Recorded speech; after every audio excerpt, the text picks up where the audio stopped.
నమస్కారం city morning news కి స్వాగతం. ముందుగా ముఖ్యాంశాలు. రాష్ట్ర పురపాలక శాఖ మంత్రిగా బాధ్యతలు చేపట్టిన నారాయణ పాత మాస్టర్ ప్లాన్ ప్రకారమే రాజధాని నిర్మాణం కొనసాగుతుందని వెల్లడి.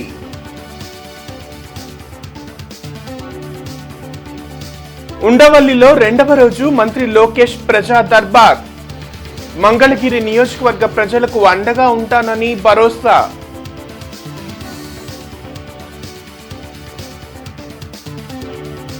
వైద్య ఆరోగ్య శాఖ నిధులను గత ప్రభుత్వం దారి మళ్లించింది. రాష్ట్ర వైద్య ఆరోగ్య శాఖ మంత్రిగా బాధ్యతలు స్వీకరించిన సత్యకుమార్.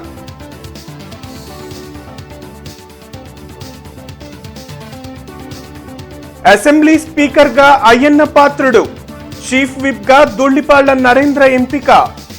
డిప్యూటీ స్పీకర్ జనసేనకు ఇచ్చే అవకాశం.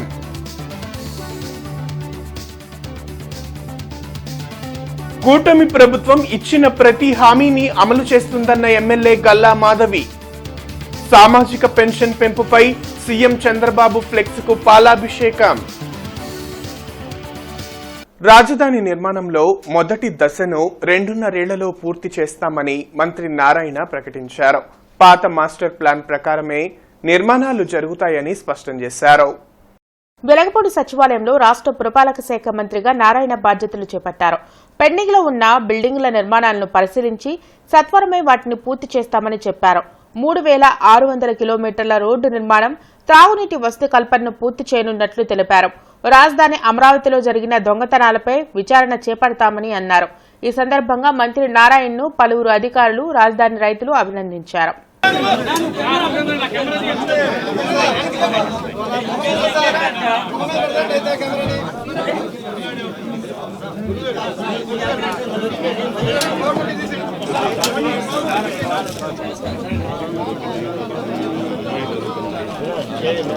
ప్రపంచంలో ఉన్న టాప్ 5 రాజధానిలో ఒకటి చేయాలని, ప్రపంచంలో ఉన్న టాప్ 5 రాజధానిలో ఒకటిగా ఉండాలి. ఒక డిజైన్లే కాదు, ఇక్కడ చేసే ప్రతి పని వల్ల ఆర్థికంగా రాష్ట్రం డెవలప్ కావాలి. ఇక్కడ ఏ యాక్టివిటీ చేసినా దానివల్ల రాష్ట్రంలో ఉన్న పాత జిల్లాలు 13 జిల్లాల్లో ఆర్థికంగా పెరగాలి. ఇప్పుడు రాజధానిలో రోడ్లు, డ్రైన్స్ చాలా వరకు కట్టారు, బిల్డింగ్స్ కట్టారు. దాంట్లో ఎంత డ్యామేజ్ జరిగిందో చూడాలా, ఆ డ్యామేజ్ ఎవరు చేశారో చూడాలా. దీని అందరికీ ఒక యాక్చువల్గా అధికారులతో కూర్చొని డిస్కస్ చేసి దానికి ఒక యాక్షన్ ప్లాన్ చేసి, ఇందులో దాదాపు 3,600 కిలోమీటర్ల రోడ్లు డిజైన్ చేసింది. 3,600 కిలోమీటర్లు పెద్ద రోడ్లు కావచ్చు, చిన్న రోడ్లు కావచ్చు, కాలనీలో రోడ్లు కావచ్చు. ఆ రోడ్లు కానీ వాటికి సంబంధించిన మౌలిక సదుపాయాలు, అంటే రోడ్డు అంటే ఉత్తర రోడ్డు వేయటం కాదు, దానికి డ్రింకింగ్ వాటర్ కానీ, అండర్ గ్రౌండ్ సివరేజ్ లైన్స్ కానీ, ఎలక్ట్రికల్ లైన్స్ కానీ, ఇవన్నీ అయితేనే అది అవుతుంది. అవి కానీ ఉండవల్లిలోని తన నివాసంలో ప్రజా దర్బార్ను మంత్రి నారా లోకేష్ రెండవ రోజు నిర్వహించారు. మంగళగిరి నియోజకవర్గ ప్రజలు తమ సమస్యలను ప్రజా దర్బార్లో మంత్రి దృష్టికి తీసుకొచ్చారు. గత ప్రభుత్వం ఫీజు రియంబర్స్మెంట్ సక్రమంగా చెల్లించనందున తన సర్టిఫికేట్లు కళాశాలలోనే ఉండిపోయాయని ఓ స్టూడెంట్ ఫిర్యాదు చేశారు. ఇల్లు కేటాయించాలంటూ పలువురు మంత్రి లోకేష్ కు వినతి పత్రం అందించారు. సమస్యల పరిష్కారంకు తగు చర్యలు తీసుకుంటానని బాధితుల్లో మంత్రి భరోసా కల్పించారు.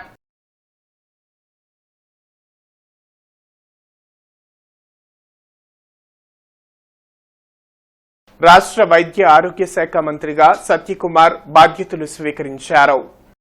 వెలగపూడి సచివాలయంలోని ఆయన ఛాంబర్లో ప్రత్యేక పూజలు నిర్వహించిన అనంతరం మంత్రిగా బాధ్యతలు చేపట్టారు. పేదలకు మెరుగైన వైద్యం అందించేందుకు తన వంతు కృషి చేస్తానని హామీ ఇచ్చారు. గత ప్రభుత్వంలో వైద్య ఆరోగ్య శాఖలో జరిగిన అక్రమాలపై విచారణ జరిపించి బాధ్యులపై కఠిన చర్యలు తీసుకుంటామని తెలిపారు. వైసీపీ ప్రభుత్వం ఆర్భాటాలు ఎక్కువ చేసి పని తక్కువ చేసిందని మంత్రి సత్యకుమార్ విమర్శించారు.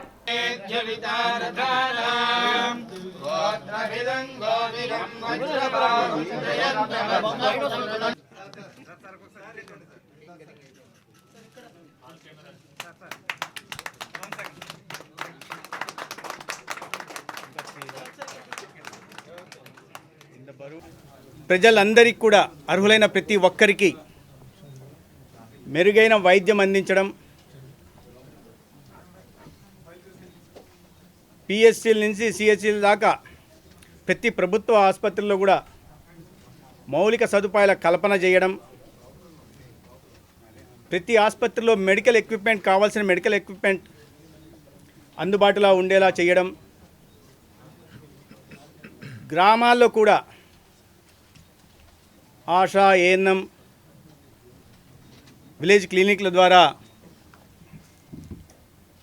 మెరుగైన వైద్యం అందుబాటులో ఉండేలా చేయడం ఈ ప్రభుత్వ బాధ్యత. గత 5 సంవత్సరాల్లో ప్రచారం ఎక్కువ, పని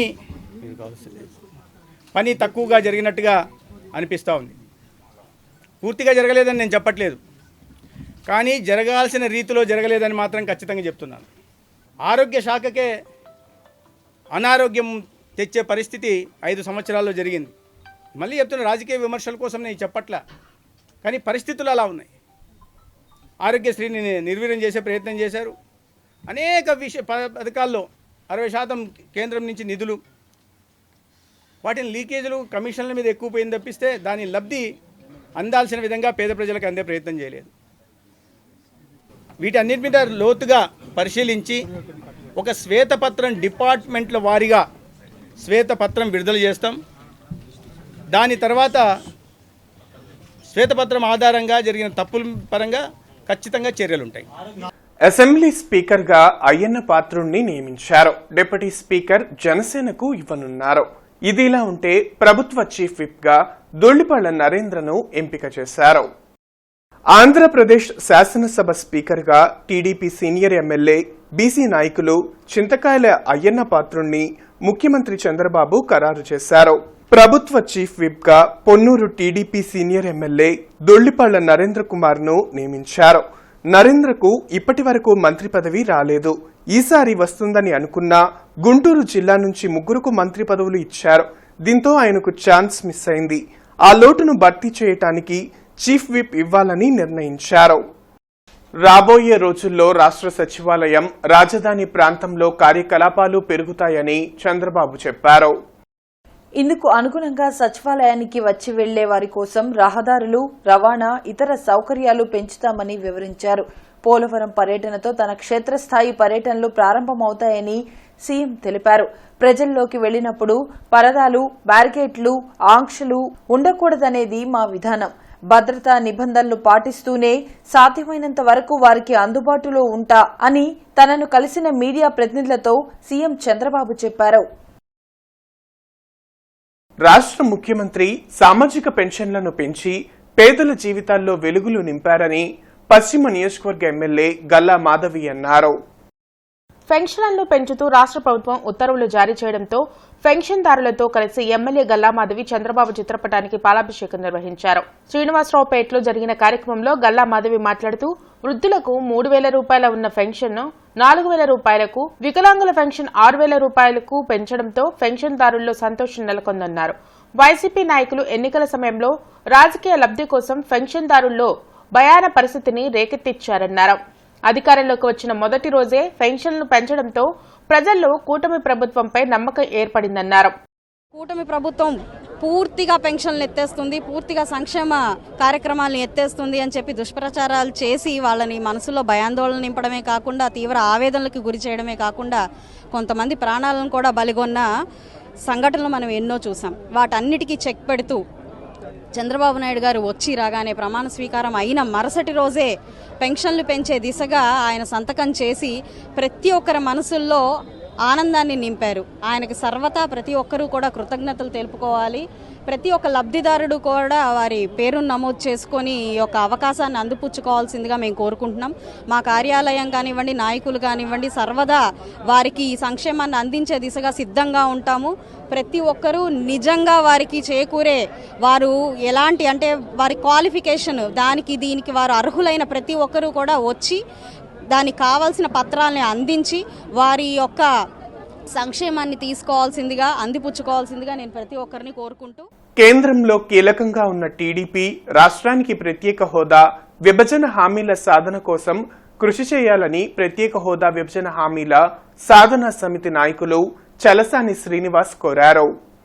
విజయవాడలో వామపక్ష నాయకులు రామకృష్ణ, శ్రీనివాసరావు, జయభారత్ పార్టీ అధ్యక్షులు లక్ష్మీనారాయణ, ఇతర నాయకులతో కలిసి చలసాని శ్రీనివాస్ మీడియాతో మాట్లాడారు. రాష్ట్రానికి ప్రత్యేక హోదా వస్తే పరిశ్రమలతో పాటు ఉపాధి అవకాశాలు పెరుగుతాయని నేతలు తెలిపారు. ఇవాళ ఆంధ్రప్రదేశ్ రాష్ట్రంలో ఉన్న 21 సీట్లు మోస్ట్ ఇంపార్టెంట్ ఆ ప్రభుత్వం మనుగడకి.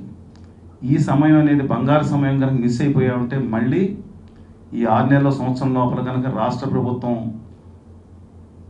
మేము అంటే కాలర పట్టుకోమని అనట్లేదు, నయానో భయానో రిక్వెస్ట్ చేసో ఏదో మనకు విభజన హామీలు కనుక తీసుకొస్తే రాష్ట్రం బాగుపడుతుంది. రాష్ట్రం అప్పుల్లో ఉంది, అందరికీ తెలుసు. విభజన అయిన తర్వాత ఎలాంటి పరిస్థితులు వచ్చినాయో. ఈ సమయంలో ఖచ్చితంగా మనకు కావాలి విభజన హామీలు, రాయితీలు. క్లియర్ కట్గా చెప్తా ఉన్నాం, ఇవాళ కేంద్రంలో ఉన్నది నరేంద్ర మోడీ ప్రభుత్వం కాదు, ఎన్డీఏ ప్రభుత్వము.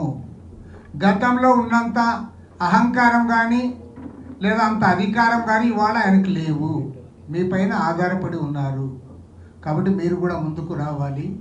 రాష్ట్రానికి న్యాయం జరిగేంత వరకు కూడా మనమందరం కూడా కలిసికట్టుగా పోరాడాలి. ఈ 10 ఏళ్లలో మాత్రం తీవ్రమైన అన్యాయం జరిగింది. విభజన హామీలు అమలు చేయలే, ప్రత్యేక హోదా ఇవ్వలే, చివరికి తెలంగాణకు మన ఆంధ్రకు ఉన్నటువంటి ఆస్తుల పంపకం కూడా సక్రమంగా జరగదు. ముఖ్యంగా ఈ రాష్ట్రంలో చూడాల్సింది యువతరానికి ఉద్యోగాలు. ఇది చాలా ముఖ్యమైన సమస్య. దేశంలో చూసినా రాష్ట్రంలో చూసినా యువతరం ఎంతో చదువుకున్నారు కానీ తగినన్ని ఉద్యోగాలు లేవు. కాబట్టి వారికి ఉద్యోగాలు రావాలంటే మన రాష్ట్రంలో పెట్టుబడులు రావాలి. పెట్టుబడులు రావాలంటే పెట్టుబడి పెట్టే వాళ్లకు రాయితీలు రావాలి. రాయితీలు ఎప్పుడు కల్పిస్తారంటే మనకు ప్రత్యేక హోదా వస్తే ఈ రాయితీలు వస్తాయి. రాయితీల ద్వారా మనకు పెట్టుబడులు వస్తాయి. పెట్టుబడులు వస్తే ఉద్యోగాలు వస్తాయి. అందువల్ల పెద్దలు చెప్పినట్టు ఇది చక్కని అవకాశం మన రాష్ట్రంలో. ముఖ్యంగా ముఖ్యమంత్రి చంద్రబాబు నాయుడు గారు, ఉప ముఖ్యమంత్రి పవన్ కళ్యాణ్ గారు, వీరందరూ కూడా ఈ విషయాల్లో సంపూర్ణమైన అవగాహన. అమరావతి సాహితీ మిత్రుల సాహిత్య కార్యక్రమం ఎస్హెచ్ఓ కార్యాలయంలో జరిగింది. బ్రాడీపేటలోని ఎస్హెచ్ఓ కార్యాలయంలో జరిగిన అమరావతి సాహితీ మిత్రుల సాహిత్య కార్యక్రమంలో పలువురు సాహితీవేత్తలు తమ కవితలను చదివి వినిపించారు. సమాజంలో యువత పాత్ర, సంపద సృష్టి తదితర విషయాల గురించి ప్రసంగించారు. కవితలు రాసి వినిపించిన సాహితీవేత్తలను ఈ సందర్భంగా సత్కరించారు. కార్యక్రమంలో అమరావతి సాహితీ మిత్రుల సంఘం అధ్యక్షులు డాక్టర్ రావి రంగారావు, కన్వీనర్ భాగ్యలక్ష్మి తదితరులు పాల్గొన్నారు. దుర్మతి చే సంపద, చెడు అర్థములు, దుర్మతి చే సంపద, చెడు భావాలు. మన వాళ్ళు పందాలు కాస్తున్నారు చూడండి, ఎలక్షన్స్కి, కోడి పందాలకి, T20 మ్యాచెస్కి. ఆ దుర్మతి చే సంపదలు, చెడు అర్థములు, ప్రమాదములు, ఇలా 10 రకాలైనటువంటి నాశనాలు, పతనం 10 మందికి ఎలా జరుగుతుందో వరుసగా చెప్పాడు. ఎంత అర్థవంతంగా చెప్పాడో చూడండి. ఓకే, ఆ విధంగా అర్థవంతమైనటువంటి భావాలతోటి what to do, what not to do అనేటువంటి భావంతో రవీంద్రనాథ్ ఠాగూర్ గారు కూడా గీతాంజలి అనే నావల్లో నోబెల్ బహుమతి వస్తుంది. ఆయన కూడా దేశ భాషలు, దేశం యొక్క ఐక్యత, దేశం యొక్క భారతీయులు చెప్తారు. మానవతా స్వచ్ఛంద సేవా సంస్థ ఆధ్వర్యంలో ఫాదర్స్ డే వేడుకలు ఘనంగా జరిగాయి. రామన్నపేటలో జరిగిన అంతర్జాతీయ ఫాదర్స్ డే వేడుకల్లో కొందరు తండ్రులను సన్మానించారు. ఈ సందర్భంగా జీవితంలో తండ్రి ప్రాధాన్యతను గురించి చర్చించారు. పిల్లల మెరుగైన జీవితానికి తండ్రిదే కీలక పాత్ర అని అన్నారు. తండ్రులు తమ పిల్లల జీవితాలను తీర్చిదిద్దటంలో చేసే సహకారాన్ని, త్యాగాన్ని గుర్తించేందుకు ప్రతి సంవత్సరం ప్రపంచవ్యాప్తంగా ఫాదర్స్ డేను జరుపుకుంటున్నట్లు చెప్పారు. కార్యక్రమంలో మానవతా స్వచ్ఛంద సేవా సంస్థ చైర్మన్ పావులూరి రమేష్, ఉప్పల సాంబశివరావు, సుబ్రహ్మణ్యం, కోశాధికారి సాయిరాం, శివాజీ తదితరులు పాల్గొన్నారు.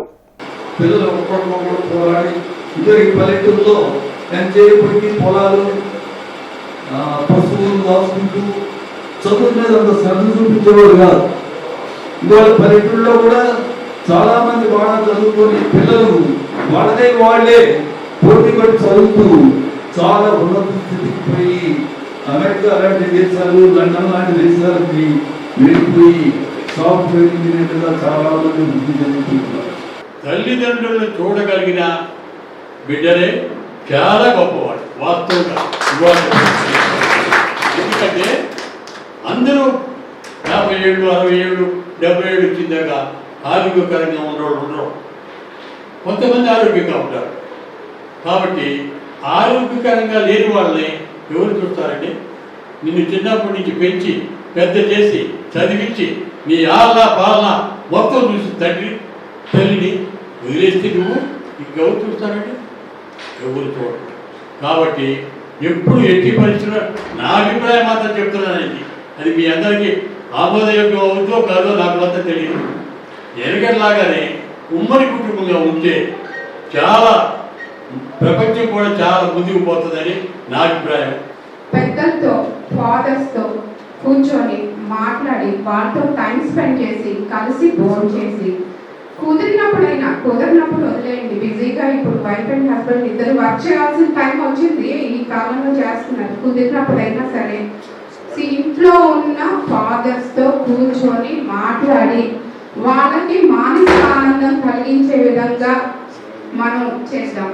అలాగే మన పిల్లలు కూడా ఇప్పుడు మన ఫాదర్స్ని బాగా చూసుకుంటే రేపు మన పిల్లలు మనల్ని బాగా చూసుకుంటారు. ఇది ఒక సర్కిల్ కాబట్టి మనం పాజిటివ్ మెసేజ్ని ఒకరికొకరు స్ప్రెడ్ చేద్దాం మానవత ద్వారా.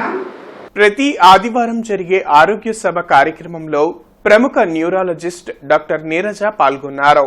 అరండల్పేటలోని అవగాహన సంస్థ కార్యాలయంలో జరిగిన ఆరోగ్య సభ కార్యక్రమంలో ప్రముఖ న్యూరాలజిస్ట్ డాక్టర్ నీరజ పాల్గొని నరాల సంబంధిత సమస్యలపై అవగాహన కల్పించారు.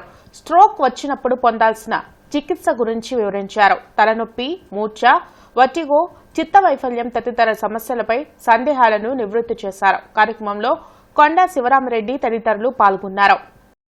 చెయ్యి కాలు తిమ్మిళ్ళు, కొంతమంది వచ్చారు అకౌంటెంట్, డబ్బులు లెక్క పెడతామని సడన్ గా లెక్క రాలేదు అంటే సడన్ గా నంబర్స్ మర్చిపోయారు. సో అది కూడా స్ట్రోకే అన్నట్టు. సో హఠాత్తుగా బ్రెయిన్ ఫంక్షన్ ఏది తగ్గినా సరే అర్జెంటుగా హాస్పిటల్కి వెళ్ళిపోవాలి. ట్రీట్మెంట్ ఎప్పుడు ఇస్తారు అనేది చాలా చాలా ఇంపార్టెంట్. ఏమి ఇచ్చారు అనే దానికన్నా మామూలుగా హార్ట్ అటాక్, స్ట్రోక్ రెండు ఒకటే. ఇది ప్రాణాల మీదకి వచ్చింది, గుండేమో బ్రెయిన్ ఏం చేసింది అంటే మంచం మీద వేసింది. కానీ మనకి రెండు ఇంపార్టెంటే. ఉన్నంతకాలం మన కాళ్ళ మీద మనం నిలబడాలి, మాట్లాడగలగాలి. శ్రీ షిరిడి సాయి ఆధ్యాత్మిక సేవా సమితి ఆధ్వర్యంలో అనాథ శరణాలయం విద్యార్థులకు స్కూల్ బ్యాగ్స్, పుస్తకాల పంపిణీ కార్యక్రమం జరిగింది. రెడ్డిపాలెంలో జరిగిన కార్యక్రమంలో ధృతి health care MD doctor Repuri Harikrishna పాల్గొని విద్యార్థులకు పుస్తకాలు, స్కూల్ బ్యాగులను పంపిణీ చేశారు. అనాథ పిల్లలకు ఉచిత సౌకర్యాలు కల్పించడమే కాకుండా వారికి మంచి విద్యాబుద్ధులు నేర్పించేలా కృషి చేయడం అభినందనీయమన్నారు. ఈ సందర్భంగా పుస్తకాల పంపిణీకి సహకరించిన దాతలకు షిరిడి సాయి ఆధ్యాత్మిక సేవా సమితి సభ్యులు కృతజ్ఞతలు తెలిపారు. ఈ కార్యక్రమంలో ఓరుగంటి విశ్వనాథం, శ్రీధర్, జొన్నలగడ్డ లలిత ప్రసాద్, ఎడవల్లి ఉమామహేశ్వరరావు తదితరులు పాల్గొన్నారు. ఈ సంవత్సరం స్కూల్కి వెళ్ళడానికి school bags, lunch bag, books ఈ కమిటీ వాళ్ళ ఆధ్వర్యంలో ఇవ్వడం జరిగింది. పిల్లలు చాలా ఉత్సాహంగా ఉన్నారు, చాలా యాక్టివ్గా ఉన్నారు. సో కమిటీ వాళ్ళందరికీ ధన్యవాదాలండి. ఇంత కష్టపడి ఈ పిల్లలందరినీ చాలా జాగ్రత్తగా పెంచుతున్నారు. మంచి క్రమశిక్షణలో ఉన్నారు పిల్లలందరూ. ఇలాగే పిల్లలు బాగా చదువుకొని మంచి పొజిషన్స్లో రావాలని మనస్ఫూర్తిగా కోరుకుంటున్నాను. ఇక్కడ ఉన్న అనాథ ఆశ్రమం, వృద్ధాశ్రమంలో చిన్నారులకు ప్రతి సంవత్సరం లాగానే ఈ సంవత్సరం కూడా స్కూల్కు సంబంధిత వస్తువులు అనగా పుస్తకాలు, బ్యాగులు, పెన్నులు, టిఫిన్ క్యారియర్లు ఇవన్నీ పంపిణీ కార్యక్రమం చేయడం జరిగింది.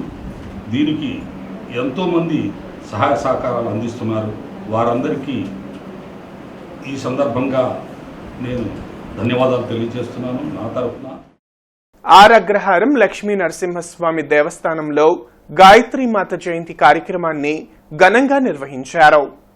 గాయత్రీమాత జయంతి సందర్భంగా నిర్వహించిన పంచకుండముల గాయత్రి మహాయజ్ఞ కార్యక్రమంలో పశ్చిమ నియోజకవర్గ ఎమ్మెల్యే గల్లా మాధవి పాల్గొన్నారు. మహాయజ్ఞ కార్యక్రమంలో ఎమ్మెల్యే పాల్గొని ప్రత్యేక పూజలు చేశారు.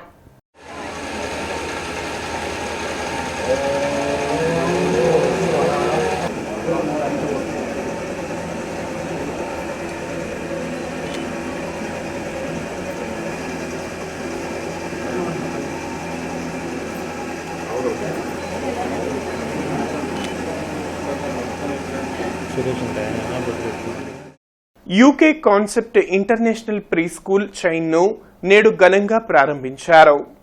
శ్రీరామ్ నగర్ లో నూతనంగా ఏర్పాటు చేసిన స్కూల్ ను social welfare district coordinator Padmaja ప్రారంభించారు. ఇంటర్నేషనల్ విద్యా ప్రమాణాలతో నిర్వహించనున్న pre school, play school, nursery, LKG, UKG, day care సౌకర్యాలను కల్పించినట్లు తెలిపారు. అనుభవజ్ఞులైన సిబ్బందితో ఏసీ క్యాంపస్ను అందుబాటులో ఉంచినట్లు చెప్పారు. కార్యక్రమంలో principal Sandhyarani, vice principal Jhansi తదితరులు పాల్గొన్నారు. ఆల్ఫాబెట్ ఇంటర్నేషనల్ స్కూల్ గుంటూరులో ఫస్ట్ టైం పెట్టారు. ఈ స్కూల్ వచ్చేసి శ్రీరామ్ నగర్ ఫస్ట్ లైన్లో స్టార్ట్ చేశారు. అండ్ ఈ స్కూల్లో అన్ని ఫెసిలిటీస్ అవైలబుల్. ఏజ్ వచ్చేసి పిల్లలకి 2 to 6 years దగ్గర నుండి స్టార్ట్ అవుతుంది. And play school, nursery, LKG, UKG అవైలబుల్గా ఉన్నాయి. Day care also available. Contact అవ్వండి. అండ్ ఇక్కడ స్కూల్లో ఫెసిలిటీస్ అన్నీ ఉన్నాయి. ఫ్యాకల్టీ ఉంటారు, qualified faculty, CCTV surveillance and security, no issues. సెక్యూరిటీకి అందరూ ఉంటారు.